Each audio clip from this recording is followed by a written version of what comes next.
everybody, and welcome back to the Lokalfeed show. On today's episode, we sat down with Liat Solomon. Being a young rebel and activist, she's embarked on her own journey at a very young age. Started her own restaurant at the age of 19, now with a few businesses under her belt. She's also the person who started Bali Vegan Festival. Her interesting perspective on what eating clean is and the positive changes it embodies.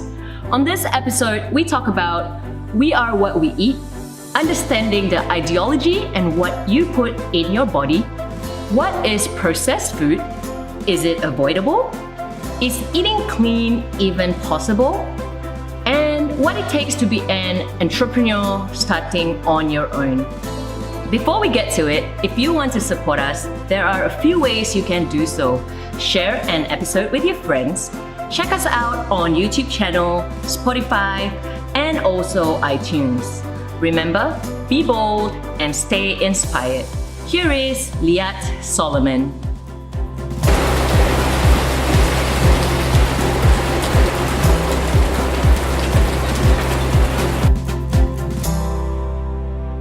Hello, Liat, right? That's how I pronounce it. Yes. Liat. Okay. Yes. Thank you so much for having us. Thank you. I think me and our team kind of got to know you at Bali Vegan Festival, and we were like so fascinated with what you're doing. And Thank you. we read out a bit about you, and we know that you started out very young and doing the things that you love. So, if you could tell us a bit more about yourself and how How did it all started? Yeah. Well, I started at a very young age. I think I was about 12 years old when I first beat the chicken out of my mouth and got slapped for it, but still there was no way I'm eating animals. Okay. And by 17, I was basically vegan. I was an activist, a little activist, young activist. I was writing poetry about not killing animals and applying them to children's magazines. Okay. And then by 17, I was sitting in front of the city of Tel Aviv, dressed in leaves and against fair and other things. And actually, my mother was a psychiatrist, and for her it was something really screwed up with her daughter. So I was, of course, if you're talking about 36 years ago, yes, that's right. The world was a bit different. Correct, and, that's true. I was more considered to be a rebel and unruly, crazy, mad, or whatever it is, but not, of course, not as now. And of course, for many, many years it was the same thing. But I actually, at the age of 19, I realized I opened my first restaurant at the age of 19. Okay. And very soon after, the women in my family started to actually dropped dead after cancer. About 12 of them, including my mother and my grandmother, all from breast and ovarian cancer. And the logic thing for me was, something is common between them, not only the genes, but the diet. And of course it was definitely Eastern European diet that was heavy in meat and animal fat and so on, and white carbs and white sugars that did not really support a healthy lifestyle. And of course it was alcohol and cigarettes also, which was added up to the mix. So I made a decision at very young that this is not going to be my way. This is not my life. I also did not want to look like all my aunts, which were overweight and early aging and so on. So basically, so my first restaurant I opened at the age of 19. Okay. And then the second one at the age of 22. At 23, I moved to New York. Well, actually, sorry. First, I moved to Miami, and for 1 year, I volunteered in the macrobiotic center in Coconut Grove, Miami Beach, where I worked with different practitioners, but they all, of course, into macrobiotics, and I learned how to cook macrobiotics, and developed my own style, which was because it was very Japanese at that time. Okay. And actually, my first cooking series that I put out with my recipes and all that, the title was "We're Not All Japanese." Okay. So, which was basically, you can be anything, and you can still eat macrobiotics, and you can still create flavors and variety of things that within your culture and relate to it. You can even make a healthy macrobiotic pasta. It doesn't have to be, again, at that style. And then expanded my macrobiotic practice and understanding into dishes creating and keeping the principle within the nature, what grows around you, the colors, the this, the that, the complex carbs, the protein, minerals, and so on. We're taking all this into consideration, creating my own recipes. Which basically led me to open in New York. I think that was in 1989. I opened a macrobiotic catering service, which I started with individuals that had cancer, and back then it was people actually that turned into it only as a cancer. But were they receptive in that sense? Because back then people don't know about these kind of diets, right? They were very simple in the sense that this is what I'm supposed to eat. But are people into it or very? So macrobiotics have been around since the 60s in the US. It was before that it was in France, and before that actually early 1900 it was in Japan. And this is where it all started by Michio Kushi, and I think it's not even about veganism, because for me it's about health. Of course there's the ideology of not killing animals and all that, but it's the better for me where it starts. It's the healthy part, because you can be vegan, you can be completely sick. Coca-Cola is vegan as well, and white sugar is also vegan. That's true. And pesticides are also vegan. So it's really important to put all those ideologies, including understanding, and consciousness about what you're eating in general, and what you put in your body. I always tell my kids, your body is like a car, and it's like this, the quality of the petrol is this is how the machine is going to move, and this is the understanding where it's if you want to live to your max, if you want to have sex until you're 90, make sure you're drinking green juice every day and have fermented food and so on. So there it was I opened my service, and which was I worked with few practitioners and macrobiotic counselors. I was also for 1 year Michio Kushi's personal scriber. I lived with him with the family there in Massachusetts, Brookline, and I cooked for the family and introduced also my Mediterranean hot blood into with the macrobiotic principles to create, of course, tasty dishes and that apply for every palate. Then I moved to Bali. Well, actually, I did study in New York Chinese medicine and a few other things, and macrobiotics, and also did my pre-medical studies. But the one thing that really bothered me back then, that if I finish medical studies and I go to work in a hospital, how can I give somebody medicine and treat them with medicine and still give them a really bad diet? That hospital food is the worst. So how can you heal somebody? You can only keep them longer sick and feed the system, and maybe they'll come out of it. That was not my way. I wanted to see a success rate of people healing from cancers and changing their lifestyle much more than 10% or 5%. That was. So I worked with a lot of cancer patients, and of course I tell people this is your success, how you change your life and what you get out of it. And if you got over the cancer, of course, you got a second chance because something switched on. Yeah, that's true. Then some few years in New York, different, but mostly it was about cooking for cancer patients. And then I came to Bali. I actually went first to India. I was 1 year in India, again, volunteering in all kinds of places and cooking and teaching cooking. And then I came to Bali, I think first time in 97, 96, 97.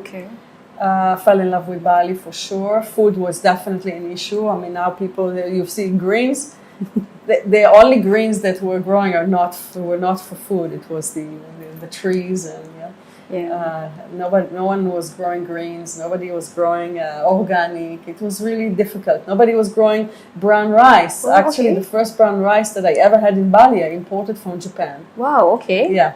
I didn't. Okay. Yeah. Whatever was traditional ways were kind of forgotten. They spraying a lot, and of course using pesticides that are horrible, and burning plastic and throwing plastic everywhere, and the water was contaminated, and even spring water that came up to the mountains where they were washing their laundry there. So it was a lot of and educating also not only the community that live here, but the expat community that live here, but also the locals in different practices and what does it mean clean food. Yes. Of course MSG and a lot of other things. So my first, so I started with cooking here. The first few years just in non-profitable organizations and for kids, for elders. Then before I opened my first restaurant, actually.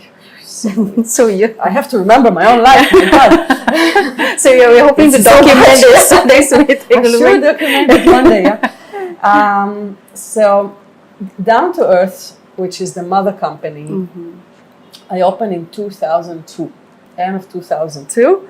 My daughter she was actually not yet 2 years old, and I said, okay, time to go back to work and do something that brings money, support my little child. Okay.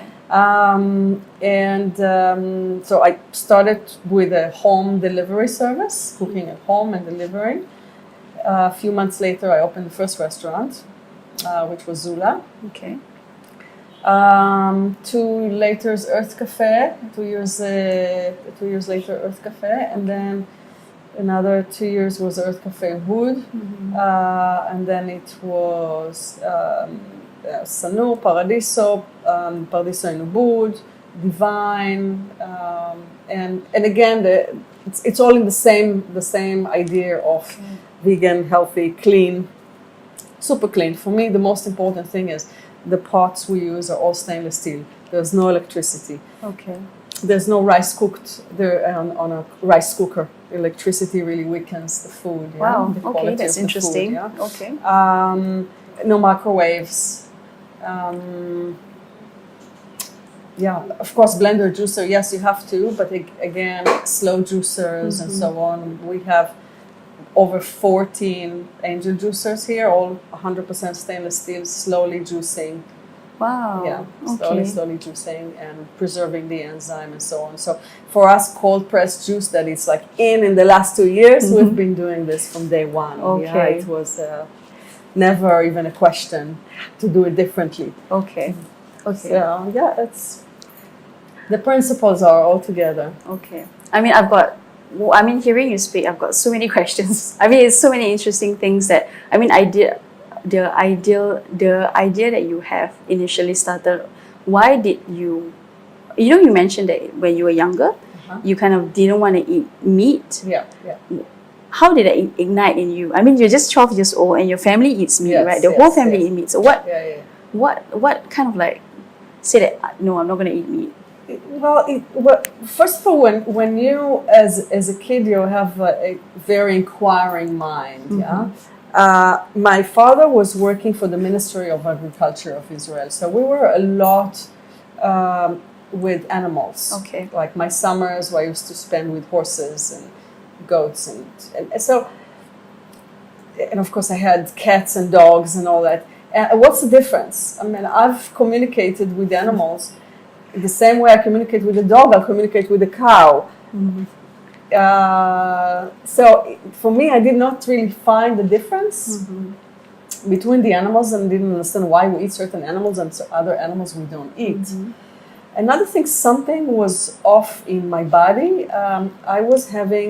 As a child, I was having a lot of nightmares. Okay. And I had something that was kind of an internal understanding that if I keep a food diary of what I eat and how my life how do I express my life? Maybe I'll come to understanding why I feel this way, physical, or mental, emotional. And I notice that days that I eat animal for dinner, I have a nightmare. Okay. And nights that I don't have animal for dinner, I sleep very peacefully. Okay. Another thing was my father loved to hunt.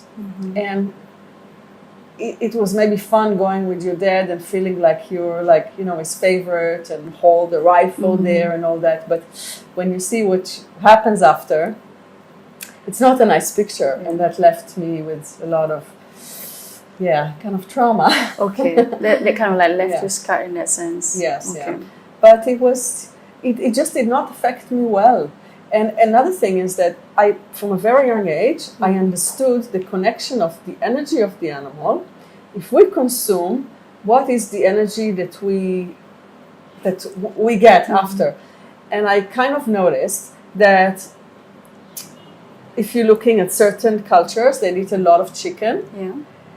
The illnesses, their bones, the way they're growing, the men have that, and how the women just like pop, pop, pop, pop, and they talk a lot and all that.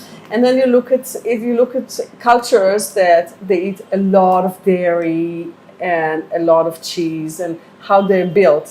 If you look at if it's the Dutch, if it's the Finnish, the Swedish, they eat a lot of dairy. If you compare it to how much the French eat also dairy, but they eat by small quantities, while the others a lot.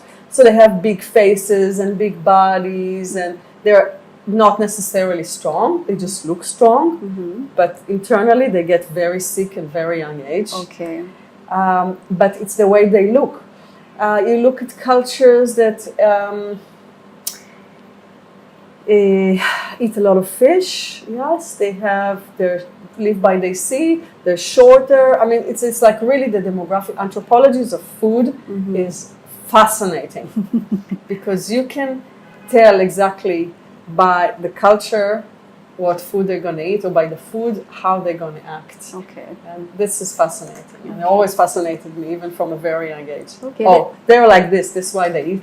Okay. Because they eat like that. That's very interesting. I mean, I wouldn't have thought of it that way. But before that, I wanted to check with you. You mentioned macrobiotic. Yeah. So what is the difference? I mean, what is it exactly? So macro is big. Macro, yeah? Yeah, macro, yeah. And bio is life. Okay. Which means big life. Okay, what does it mean, big life? Yeah. Which means I am practicing, because we're all a big life and we're a big story. But living or practicing macrobiotics, it means that you're practicing and understanding that you're only a small part of the big picture. Okay. And it's the world doesn't revolve around you, Yeah. But you're only part of the total creation. Okay. And now if you living with the understanding of the total creation, it means you're understanding the nature, you're understanding cycles of the universe, the order of the universe, you're understanding seasons, colors, locations, God, nature, everything. So you're living with respect. And out of this respect come in harmony. So we know that nature has cycles. Yeah. And we also have cycles, our own cycles. Yeah. Part of it's not only the menstrual cycle, but there's, if you notice, men as well, we all, because it's human, we go through cycles over in a month that some days we're really happy, some days we feel great, some days we feel more low, some days we're really upset, some days we're really depressed. I mean, it's really kind of cycles that we go through. Yeah. And it's the same as nature does, yeah? The universe and the world and yes. stuff. Okay. So practicing macrobiotics is living with respect to nature, to the universe, to God, and all beings. So how do I start? Yeah. So first of all, if I live with respect, it means that I cannot eat animals because I'm living with respect to everything, to all living beings. Yeah. Then, how do I respect the food that I put in me? Because the food is who I am. So of course it has to be non-processed. Okay. Because then there's no respect to the food at all, because Okay. it's processed for what? To create flavor, not Okay. to create health. Yes. Okay, I'm going to ask you something. We'll take a back to ask about the process, but you continue first about what you wanted to continue.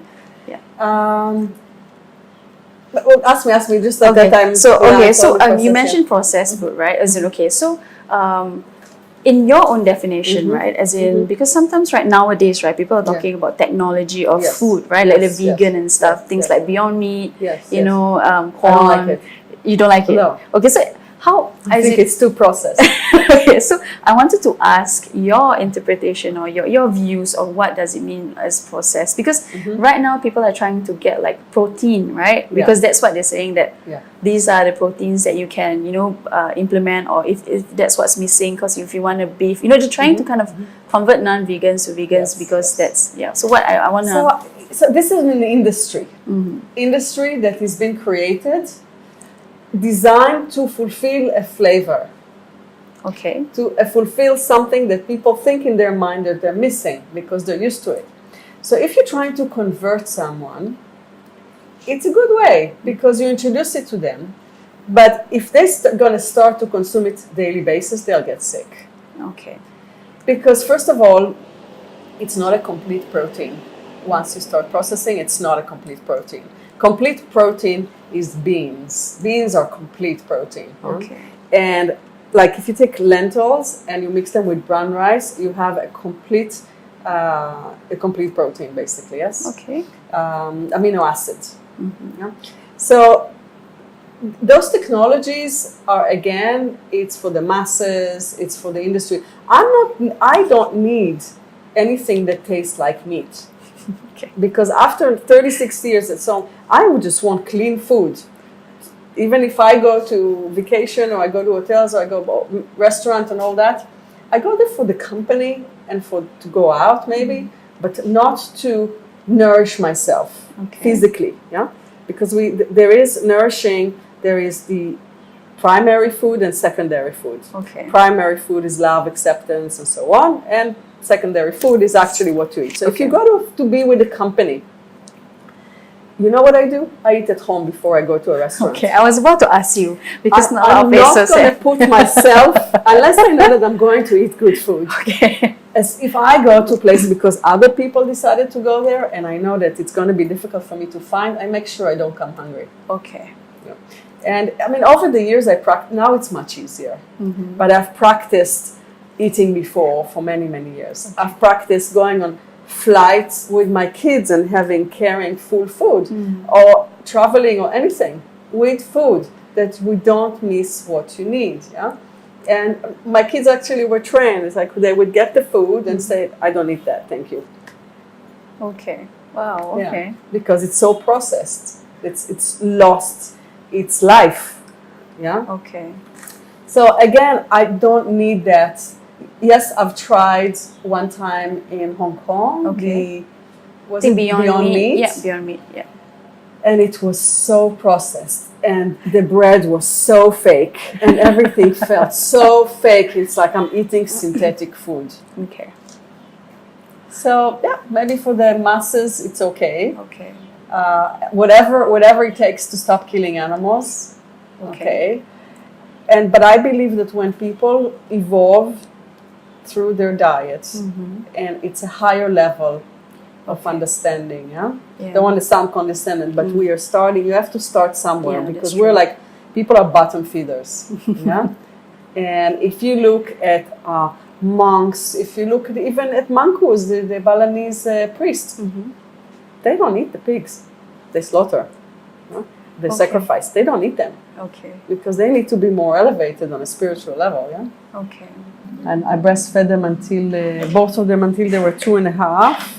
Okay, so you didn't have any bottled milk, nothing processed. Wow. Is it tough? As in, I know it's a very silly question. Thing, actually. Really? Okay, that's interesting. Okay. Because when you breastfeed, the person who has to eat well is you. That's right. So what was important is that I eat well. So I made sure I eat well, a lot, and healthy and clean. And that's it. And I breastfed. flights there, here, car, everywhere. You want something? Yeah. There you go. Yeah. And they didn't know anything else. Yes.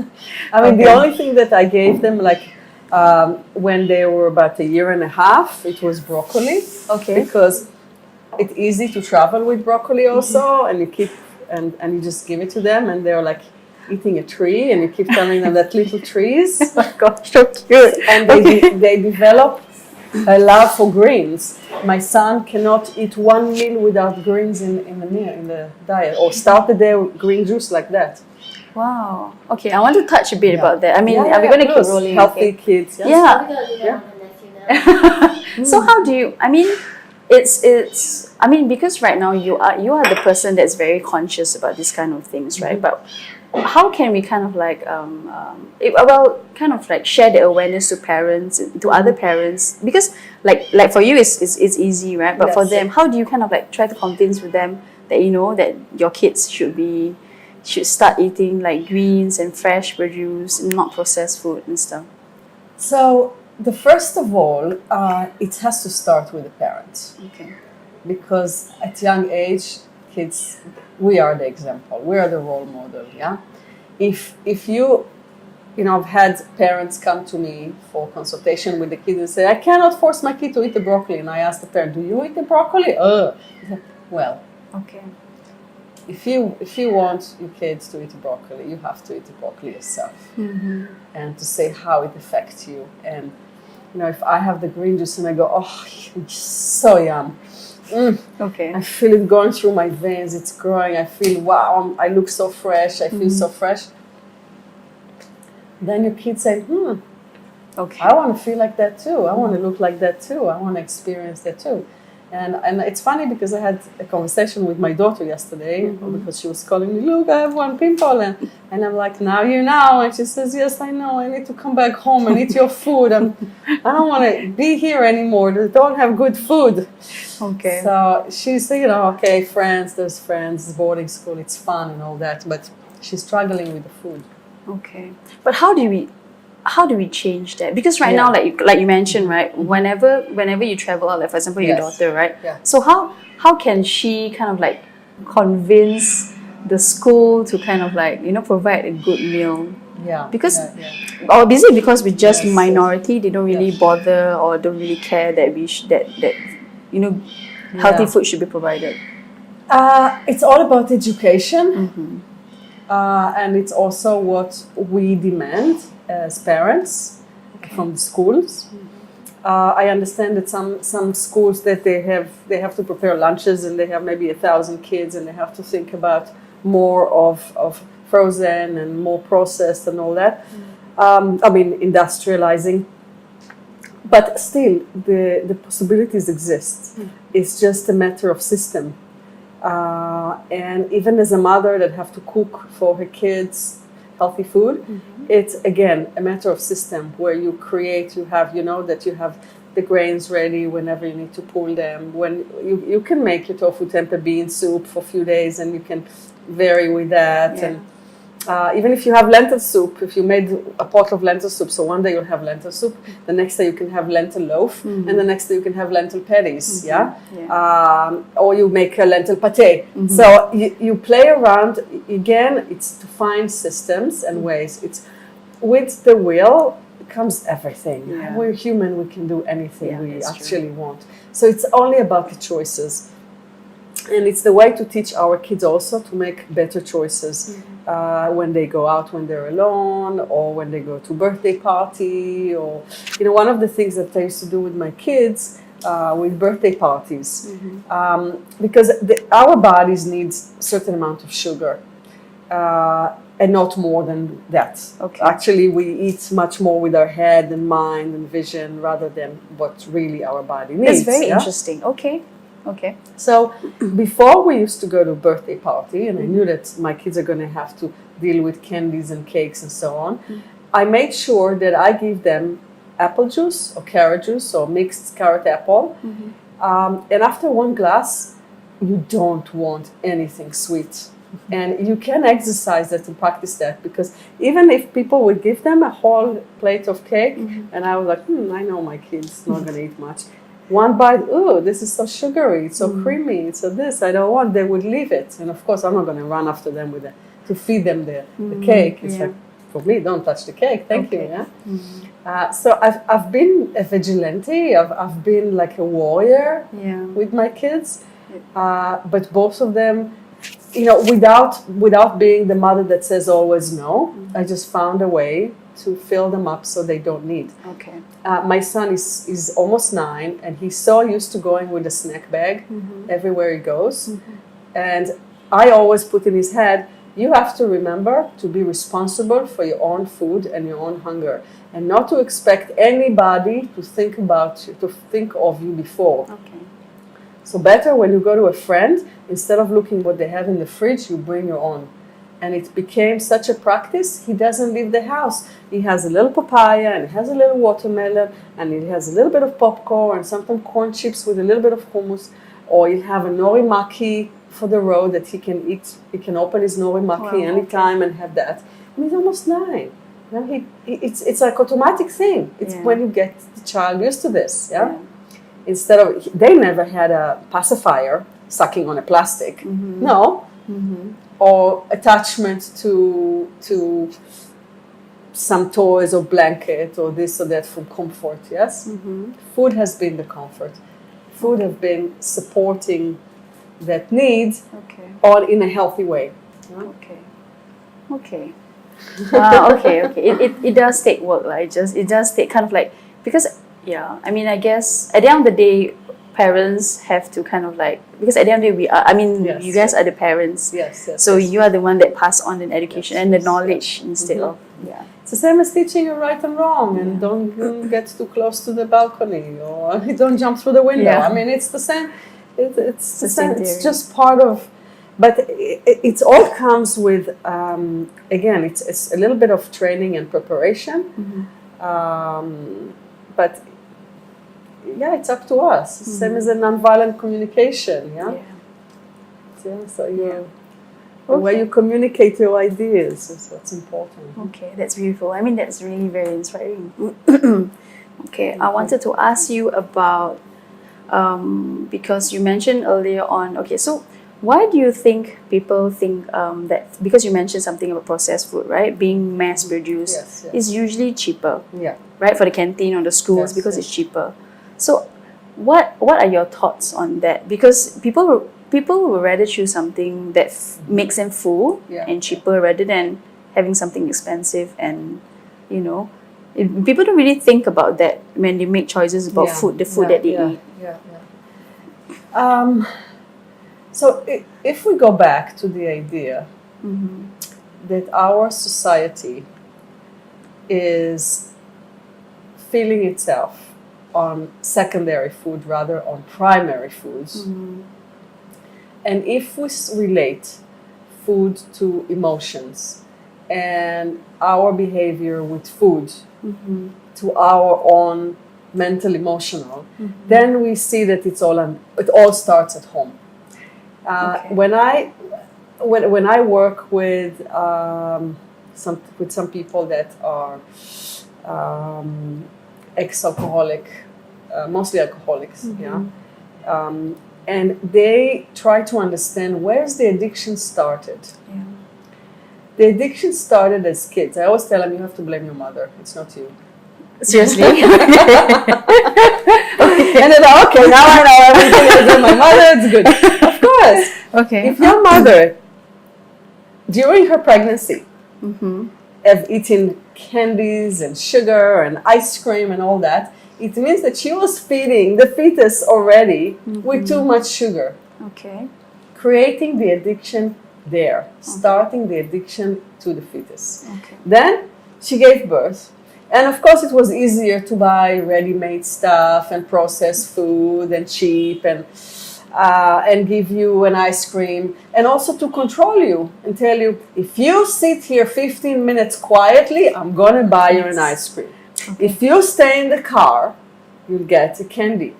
We're going to go all the way across town, but if you behave nice in the car, you're going to get something sweet. So this already, we're starting to be preconditioned as a fetus, later on as children, we're preconditioned that if we're good, we're going to get something sweet. Okay. Something processed, something sweet, something like pizza or something that is fast. And so our first immediate gratifications tend towards food and sweet and processed. We are appreciated and we know that we're good because we were given an ice cream. Yeah? And then it always connects to the feel good moment. So my boyfriend left me, I really have to eat an ice cream. Okay. Okay. So it's the feel good, always to the feel good. Instead of encouraging kids, if you stay 15 minutes and behave well, we're going to read a book together. We're going to do a puzzle together. We're going to take a walk on the beach. We're going to do this together. If you give me this time, I'll give you my time later. Yeah? Okay. So, again, this is primary food, yeah? Which is recognition, approval, appreciation, and time sharing. Okay. So we've been replacing it. So if you, and on a physical, biological, physical level, if you started to train the fetus to receive a lot of sugar, and then as a young kid, we eat a lot of simple carbohydrates, sugary food, just calories and calories, yeah?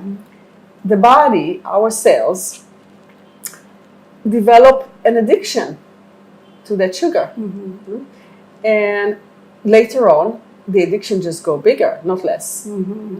So you have to give it a more yin. If you look at Chinese medicine, you go yin and more yin, it will be more yin. So after sugar comes the alcohol, yes? After alcohol comes the drugs. So it's always like a new kick, a new something that kind of like so-called more sugary, yes? Okay. Yes. A bigger yin to fill this growing hole. Okay. As a kid, I loved sweets. I was really addicted to sweets because that's what I was giving mostly, yeah? And of course, if I was good, and sometimes there were times that I refused to eat animal, and my mother, forgive me, she was angry at me that I refused to eat the chicken or refused to eat what she made. She was also a very bad cook. But anyway, I refused to eat her food. My father was a great cook, but my mother not so much. Okay. So she would punish me and she'd say, no food for you. So the only thing that I had kept and I saved was chocolate. So I could go 3 days of chocolate. Okay. This is what I had. Or steal a fruit at night or something.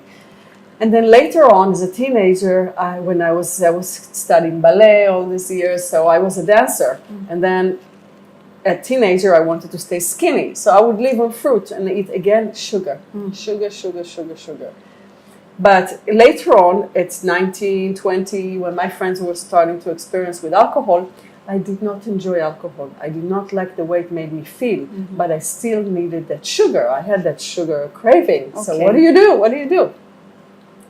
Then I realized, that from understanding and studying, that I could feel that with complex carbohydrates. My God, if I eat one time brown rice a day, I don't eat sweets. Sometimes days goes by, I don't eat a dessert. I didn't eat a dessert for a week. Really, nothing. Okay. Why? Because I had all my complex carbohydrates. I had my juices that gave me those complex sugars and all the things that my body needs. I had all those orange vegetables that give me the beta carotene to feed my spleen and my pancreas. And all of a sudden, I don't need sweets. Okay. And I didn't even think about it. So what I do always with my consultation is I don't tell people don't. And I say do this. And then if you have time for the others, you do the others. So then they come to me after 1 month and they say, my God, you know what? I had no meat, I had no dairy, I had no this. Wow. Yeah. What? Okay, it's fine. Please take this. Okay. Okay. That's. I think it's more about changing the mindset, right? And kind of like raising the awareness in that sense. Because some people don't know what's happening and stuff. Okay, I'm going to touch a bit about, because back in Singapore, right, we feel that, maybe we had conversations and stuff like that. Do you think that living as a vegan is an expensive lifestyle. I mean, because I don't know, because I mean, I'm talking personally. In Singapore, the food in Singapore for vegans are a bit it's expensive. Yes, So, is that? I mean, maybe that's why people are kind of like, swaying to the direction because whatever is convenient or whatever is, that's what people will usually choose, right? So, what's your advice or thoughts on things on that? So I think there are a lot of possibilities to find maybe different places where you can have more farm vegetables like organic, and if you start eating healthy and clean, again, not just vegan, Okay. and you introduce whole grains into your diet, like the quinoa and brown rice and other grains, buckwheat and barley and millet, so. You understand that you actually get full on that, plus then you're adding these vegetables. You don't need much. Okay. So when it starts to be expensive, it's when you started to buy all those replacements, alternatives, and because those alternatives have a packaging and have a big company behind them, and that's already, it costs. Okay. But getting basic ingredients like grains, vegetables, it's not so expensive. Okay. Another thing is that you have to look at the total bill, because when you eat clean, you don't need supplements.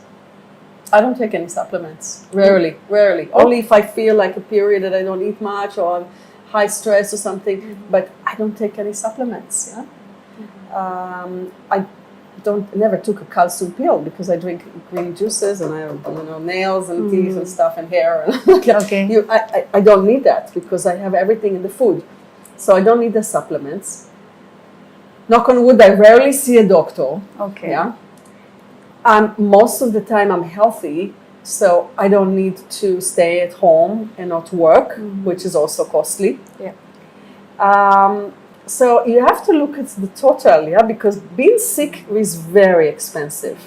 Because when we get sick, we spend thousands and thousands and thousands of dollars just to seek health again. Yeah.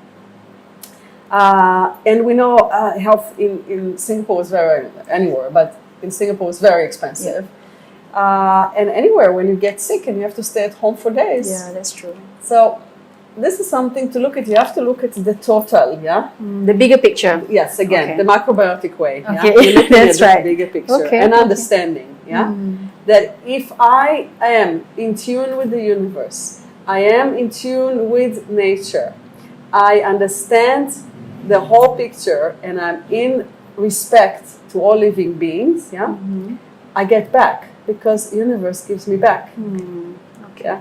The universe assimilates me as not as something that is attacking it, but something that is in harmony with it.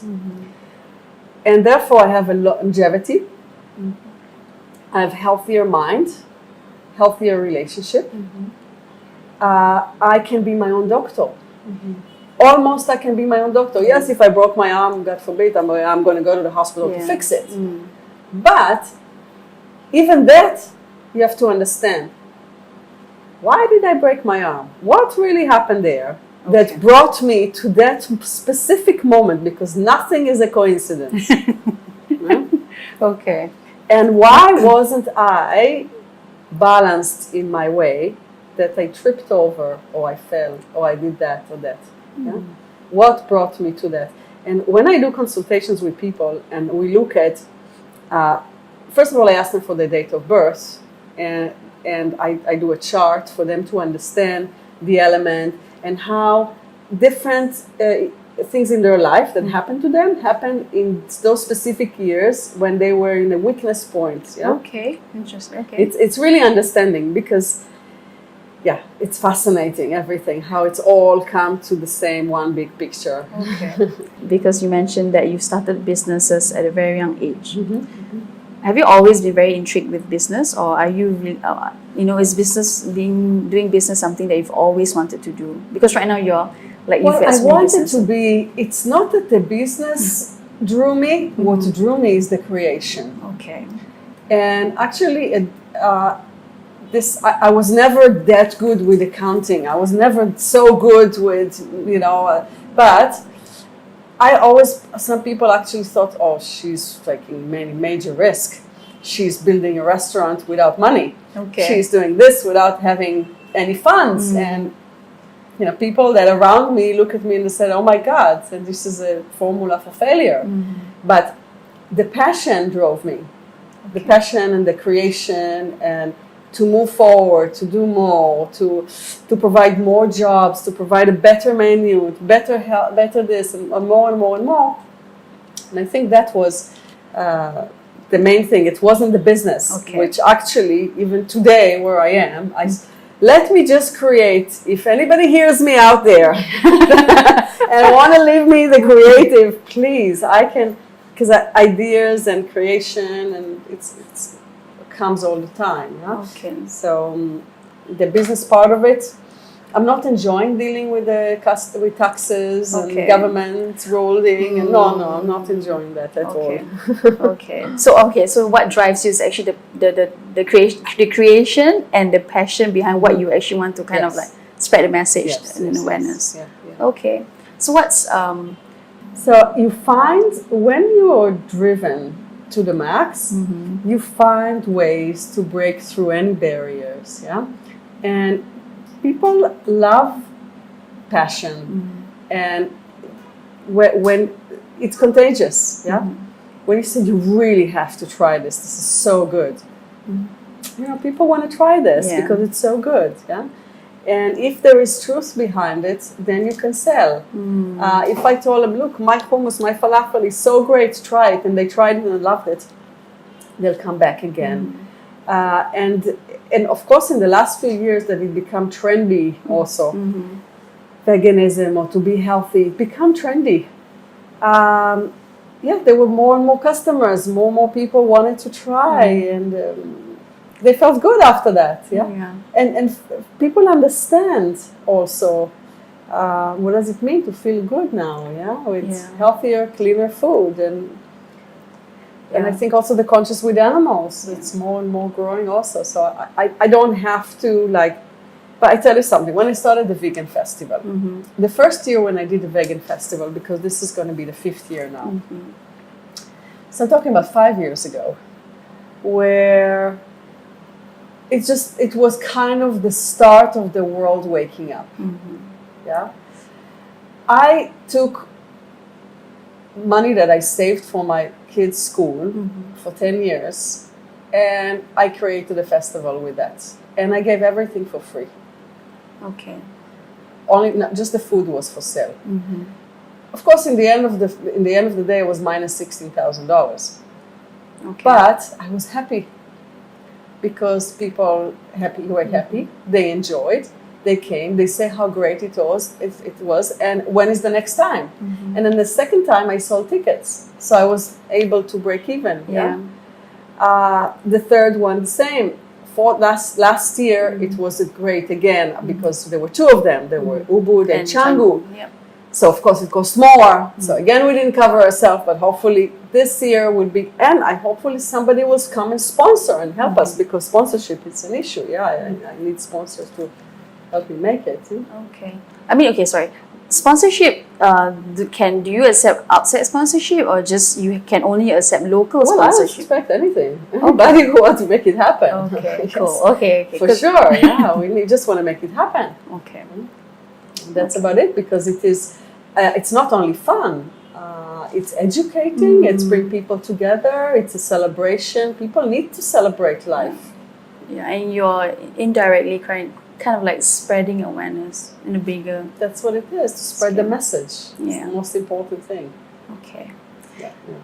We're going to come close to that. I wanted to ask you something. What's next? What's next for you? I mean, you've created so many businesses, right? I mean, under down to earth Bali, right? So what's next for you? So I have a few projects that I have to finish. Number one, which is our Canggu village, where we did the festival last year, which I like to see again. I'm creating something that is a family-oriented type of restaurant grounds. Okay, at that Yes. okay. So of course there will be the Earth Cafe menu with our best items, but also going to be a vegan grill, Okay. which is, again, it's something that not out there, and to have a vegan grill with a DJ and kids can run around and all that. So it's again creating something that is celebration. I love celebration. Yeah. I love the big I can party. tell. I think you're I such just a wanna beautiful bring- soul that I loves love to to bring celebrate. people together Yeah. and celebrate life. Yeah. So this is that. I have the factory that I've been building for 4 years now in Canggu. It's a huge factory, food factory, and I love to find investors to bring it to the next level because we are producing product constantly, and I like to see all our product in the supermarkets. I like to create another Paradiso here in Seminyak, which we started the renovation. Okay. So at 53, I am not ready to retire, but I'm ready to let go of the business in order to be creative, more, to teach, to write books, definitely to speak in front of people and bring more people into understanding. And I think I can do much more than than doing the daily running of micromanagement of my company. So right now, currently, you're the only one that's running company. You're the only owner. Yes. Other okay.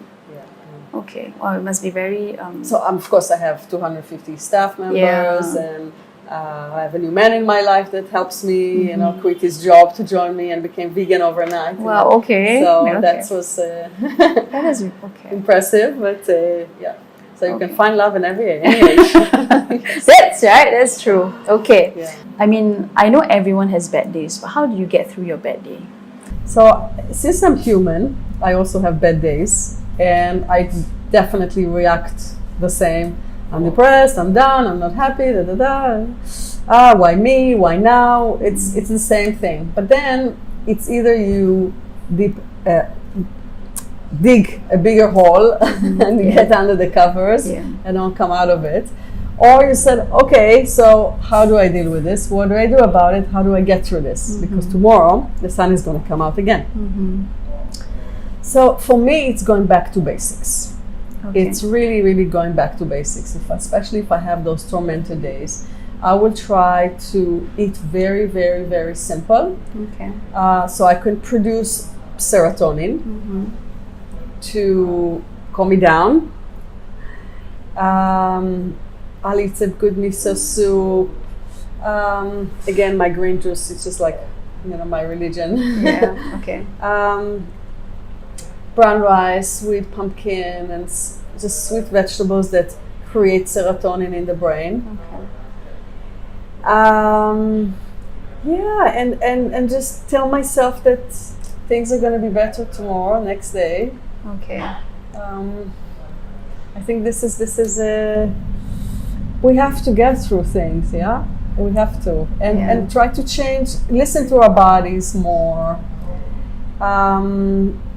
And you know what, the one thing that really, really helps when you're feeling bad about yourself, to concentrate on somebody else's problems. Okay. Okay. To think that they're actually, just be grateful to what you got, because there are other people in the world that's suffering much, much more. Yeah. And if we think about the suffering outside, it's like you really have no right to complain. Okay, that's true.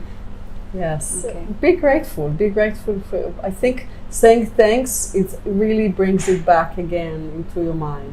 Thank you, thank you, thank you for what I've got. Thank you for my family. Thank you for my life. Thank you for giving me this food on the plate and the sunshine and the clothes on my. Just being grateful. Just be grateful. Yes. Okay. What's something most people don't know about you that you're really proud of? I would think people that I'm really proud of. I'm still a dancer. Okay, wow. Yes. So dancer? But What kind of dance do you? Ballet. Oh. Yeah, I still do ballet. I try Okay. to do it daily. Okay. First thing in the morning, I take a ballet class. Mm-hmm. It's, for me, that's my meditation. Okay. And so I can think I'm a good dancer. Okay, that's interesting. Okay, maybe one day have you taken like videos and stuff of you yourself dancing? Yeah, I have a few here Okay, and maybe there, we yes. could like share with us a few, then we can put it out.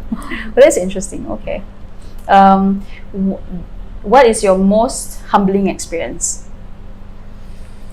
The most humbling experience.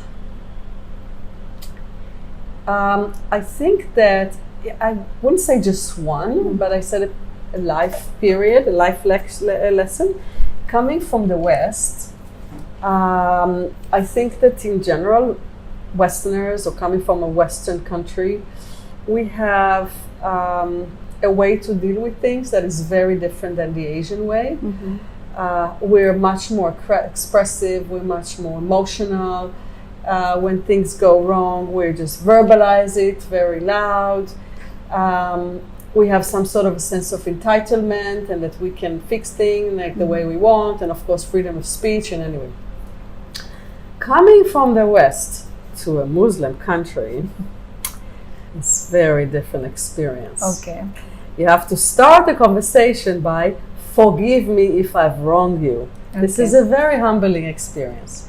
To understand that you're emotional and mental and demanding and entitlement and whatever it is not going to work here. Okay. You really have to calm down your emotion. Okay. Be somebody else, really. Hold on everything in order to get something. And to get respect, to even earn respect of people. Somehow, if you go in a Western country and if you bang on the table and you scream, everybody's going to pay attention to you and they want to come and calm you down. But here they're going to kick you out. Yeah. So you really, if you want anybody's attention or respect here, you really have to monitor yourself down. Yeah. So for me, that was huge. Huge. Yeah. Coming again, Mediterranean, and it's like, this is how we change the government. Rah, rah, rah, rah. We change You did everything. protests and stuff like that, right? Okay. So those things do not work here. So I've learned that, and that was humbling. Even in interaction with the landlord, which have said, my roof is broken, and can you fix it? And he would say, it's your roof, but it's your house. No, you rented it, you pay for it. And then it would get me really, really angry, but it's your roof. And he says like, okay, I don't really care. Okay. So I had to learn how to understand that and how to behave here. Yes. Okay, that must be hard, because trying to figure out like how to kind of like get accustomed to how people work and deal with being things a woman, here. Female entrepreneur or businesswoman, how is that? Especially in like an Asian country, which is, they're pretty conventional in that So I sense. can tell you that I was not treated with respect for a very, very long time. Okay. To a point where I thought, okay, maybe if I look older, that will help. Okay. But did that help? Yes. Okay, what do I do to earn respect here? So I had to, maybe I change a little bit the way I dress so I don't look like a freak. Or maybe I don't show my tattoo. Or maybe I have to like really be. So I've learned a way to act and behave, and of course learning the language was super important. Still accepting a lot of skeptics and disrespect. But I've tried to learn the culture a lot, so they'll understand, they will respect me because I'm respecting. Many times landlords even say, we have to put here the pura and you cannot build here. So I've learned beforehand where the pura should be. So I come with respect, and I think when you give respect, you get back. I think this is the evolution. Yes, it's been a challenge, because I haven't started yesterday or today when people are looking at women differently. But when I've started, of course, had a lot of people treating me in a bad way, and that was. But I've treated differently. Yeah, Okay. I've learned how to do that. And I remember the first restaurant that I opened, I had a sarong shop next to me. Okay. Of course, different religion, mine as well, and he did not like me. Period. For no reason at all. It started with breaking my windows and slowly different things. And Wow. every time I retaliated with food. So the first time when they broke my window, I sent them plate of food. He was like, "What, she's crazy or what?" So they tried again. They kicked my bike and my helmet. I sent a bigger plate. And then when they yelled at my staff or whatever they did, another thing is I sent another plate of food. Okay. And they started laughing. So no matter what, she's gonna give us food. Yeah. So they invited me actually to sit with them to the third plate that I've sent. Okay. And then we sat together, and with no words, we just cut a piece of pita bread and wiped the plate and I was like, Sila Khan, enjoy. And like, Okay. let's enjoy food together. I don't understand why you're angry. So I'm just, and he said, when he left the sarong shop, he called the landlord and he said, "This girl, she should have my shop." Oh. And this is how I moved from my very, very small restaurant to a Okay. much bigger one because of a piece. Wow. Okay, Yeah. my hands my hair is raised. Okay, wow, that's wow. It's the expression "kill them with love." Yeah, kill them with kindness, right? Kill them with kindness, kill them with love, right? Yes, Okay. yes. Wow. Okay. So, Okay. I mean, wow. Okay. I mean, then because back then, because right now, past 2-3 years, I mean, there's women empowerment and stuff, but it must be really tough for you to start a business back like 10. When I started here Yeah. 20 years ago. Yeah, 20 years ago. Yeah. Wow. Yeah, well, and of course I started earlier because Yeah. my first restaurant I opened at Yeah. 19. So that's 34 years ago. Yeah. So which been very difficult. I opened it back then in Tel Aviv, and yes, but Okay. What advice would you say? I mean, what advice would you share to that young female entrepreneurs or Yes. female? follow your passion. Do only thing that you love. Don't do something that you don't believe in. Don't work for a company you don't believe in their principles. Follow your dreams. Don't give up your dreams. Yeah. Yeah, but it's always like sometimes people always feel that they would say that it's always easier said than done to follow your dreams, right? Because sometimes you got to make ends meet and stuff Yes, like that, yes, right? yes, So, yes. yeah, what would you?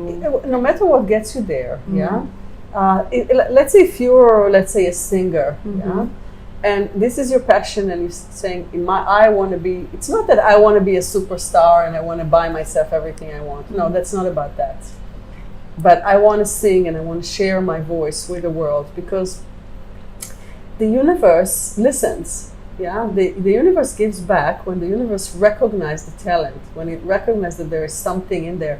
I mean, if you look at superstars and big singers, and they got there not because they slept their way through, or they did something. It's because they really have a talent. Yeah. And that's why they have charisma, they have talent. So if you believe that you have charisma and talent, follow it. Even if you have to serve tables or clean whatever, but you continue to put yourself out there, and in the end you'll be discovered.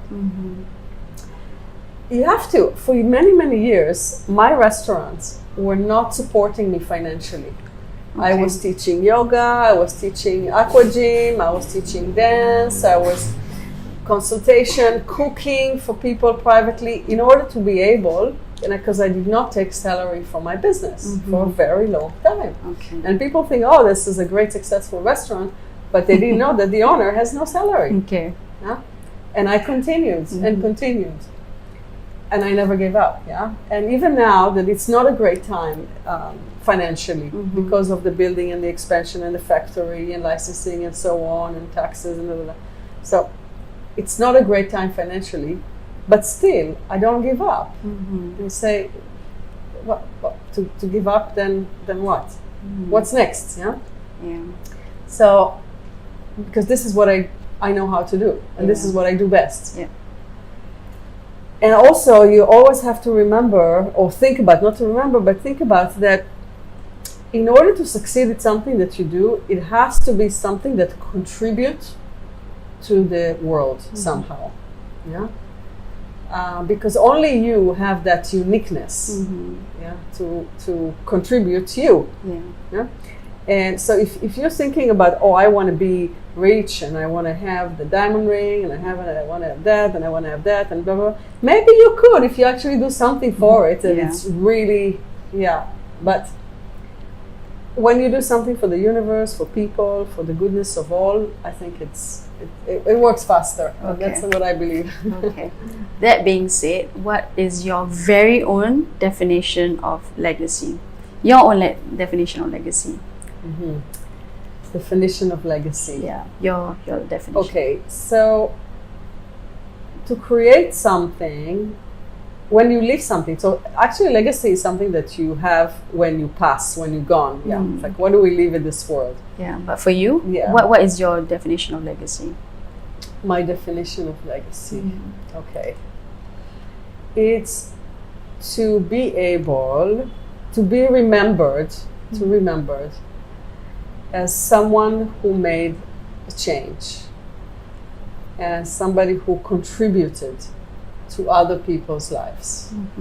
And in that action, managed to support, create, nourish, give something good to others. Okay, that's your definition. That is beautiful. Thank you. Okay.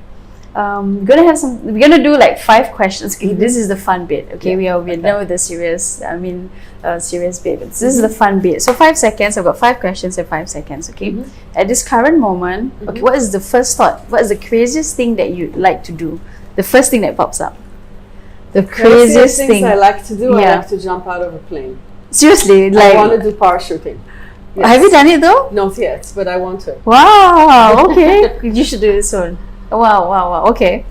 Has it been very long on your mind? Has it been on your mind for a very long time? Yes, because my father was a parachuter, and I saw him when I was little, and I always wanted to jump out of a plane. Okay. Well, Yes. okay. Okay. I was really scared, but I want to do it. Okay. When you do it, let us know. Then we can like Okay. cheer you on. Go Liat. Okay. If there was an elephant in your backyard, what would you do? Oh, I'll be so happy. Oh God, I'll kiss it all day. And I'm like, oh, elephant, yes. Please send it over. I hope he's happy in my backyard and doesn't want to go back to nature. Okay. If you had one wish, what would it be? One wish. World peace. There are not going to be any war, and people would love each other and stop killing each other. And that's yes. Okay. Okay. If you were a salad dressing, do you do salad dressings? Yes, right? As in Yes. yes. Okay. If you were salad dressing, what would you be and why? So I love tahini. Tahini. Okay. Yes. Tahini And I'll is put okay. it on top of everything. Seriously? Yes, I think it's the best salad dressing ever. Do you make your own tahini? Okay. So we grind our sesame seeds with the stone and then put the garlic and the lemon and the water and then make it. So I think tahini dressing is the best. Okay. So that is that's the Yes. okay. If you had a superpower, what would it be? Superpower. I think definitely flying. Flying. Okay. Yes, Okay. flying. Because that I is really with the parachuting I and want to be in the skies. because like in my best dreams, I'm an eagle. Okay. Okay. And I can see everything and everywhere. So this is what to fly all over Okay. without a ticket, without luggage. That's true. The freedom of flight, right? Yes. Okay. We're gonna ending already, but I wanted to ask you, how can we where can we support you? Like online? Do you have an Instagram, Facebook, or purely all down of to? this everywhere. Okay, so it's down to earth Bali, Down right? to earth, but can also go on Paradiso, can also go on Zula, Earth Cafe. I mean, we have a lot of websites, a lot of Instagrams, a lot of. Okay, so everything is on the. Okay, cool. Okay. and I would love to come to Singapore to teach or talk or something. Please, if you organize, I come. Okay, we will keep that in mind because we've got a few things going on. Yes, but we'll cooking definitely- classes also, consultations. I love to do that. Yeah. Okay, but you gotta leave this place. It's okay. It's 2 hours flight. No, That's it's not so far. That's true. Okay.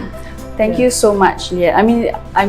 I think we could sit down here and talk for a few more hours, but I think our media is all like running out. But you're such an inspiration person. I truly appreciate it. The conversations and the things that you actually feel that you kind of connected with the universe. It's such a beautiful thing, and not a lot of people feel that way. Yeah. So I'm very blessed to have had a sit down today and have this conversation with you. I truly appreciate it. Thank you so much. Thank you. Thank you too. Thank you.